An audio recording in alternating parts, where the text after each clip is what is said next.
Okay then peeps, back with another rush kit video for you. Now I do apologise straight from the get-go about the shaking. I've been at I-Series this weekend and I left my tripod behind, but luckily one of the guys has picked it up for me, so it's going to get sent back probably tomorrow or the next day. But if you wanted a video of this today, before the NDA technically gets lifted, I needed to do it by hand. So we're going to be taking a look at the MSI GTX780 Lightning. Now I can show you it, but I just can't talk about performance. That's what the NDA on this is about, and we've only got a short window for me to be able to do it. So just going to move the box out of the way because we don't need to look at that. Everyone says I spend too long on them. Now the box on the inside, because that was just the outside of the box, this is what's on the inside of the box. You can see we've got some gold detailing in the bottom right hand corner, and there's also some more detailing around there as well. MSI Lightning. See. Now the card would be underneath here, but I've already taken it out. Right, but down here, trying to do this left-handed, it's just never going to happen, is it? Come on! Right. Please, come on. Right. I apologise for moving the camera all over the place, but like I said, I am trying to do this one-handed and moving around all over the place. This is a plate that you can put on to help cool the FETs and everything if you end up dry icing, possibly water cooling, but mainly the Sub-Zero boys will use this and they'll bolt it on so they've got a little bit of extra cooling across all the FETs and stuff when they've got their pots on. We've got a certificate of durability and stability, and then we've also got some 8-pin to 6-pin connectors. But to be fair though, if you're running this card and you've not got a power supply with 8-pin connectors, you need your ass kicking and go and get it upgraded. There's an SLI cable should you have lots of money. There's some voltage readout points, and then it may seem strange that there's a burned CD in there, but you need to remember that this hasn't gone retail yet. And to let you know how limited this is, at this present moment in time, as far as review samples go anyway, it's the only one in the country. It's literally the only press sample. I think an overclocker might have one, but then what I'm going to do is I'm just going to stop the camera quickly and I will get the card. Okay, so I thought I would try black card today. We normally do it on white, but this is the black card that I normally take the photos of my model cars on. Anyway, here we can see. Now, there was a lot of speculation and chit-chat, sorry about the shaking, about there being different size fans, and as you can see, the yellow one in the middle is slightly smaller. I have to admit though, there's yellow bits there, and there's yellow bits at the top. But there's a lot less yellow on this graphics card than I was expecting.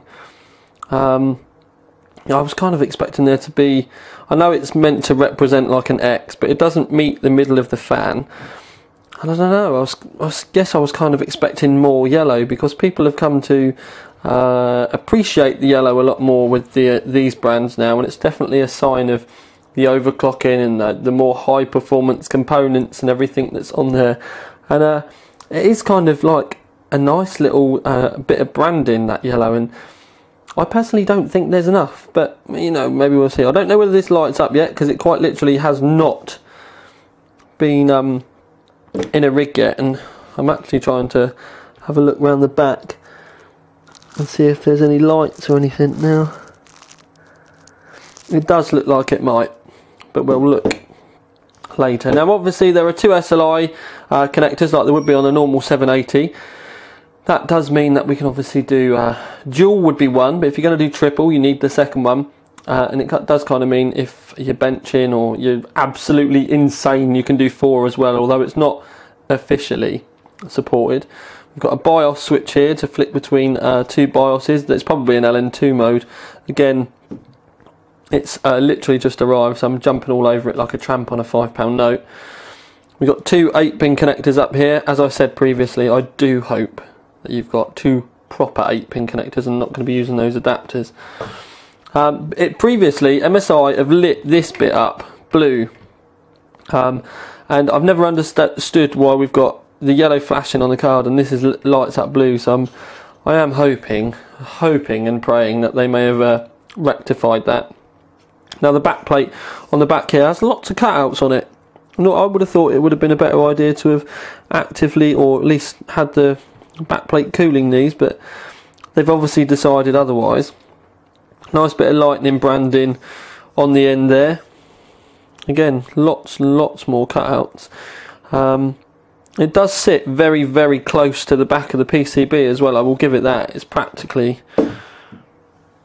bolted right on it. There's really not a lot of gap there. Some of the other brands, they sit further off, and that's why they cover more of it. Now if we come round to the back, I've left these bits covered up, but you should be able to tell by the size, because I'm not meant to, this is just meant to be me giving you a look at the card. I'm not really meant to talk in depth about, well, I'm not allowed to say anything about core clocks, I'm not allowed to say anything about real performance. You'll notice I didn't say anything about fan sizes, because I can get in a lot of trouble for it. So this is just a quick, brief look.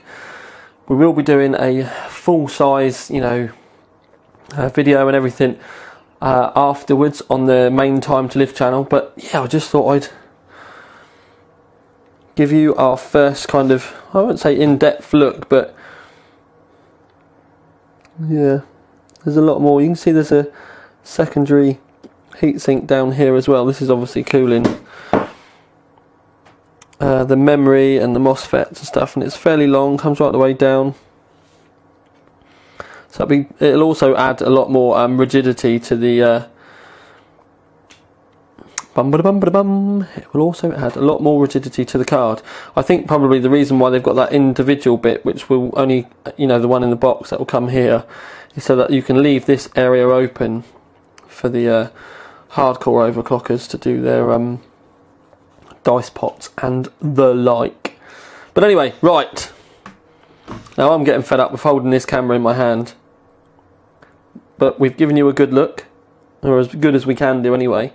It's now time for me to break off from this, and you will be seeing another video on the OC3D TV in the not too distant future. So for now, at least, this is Tiny Tom Logan with another video for you.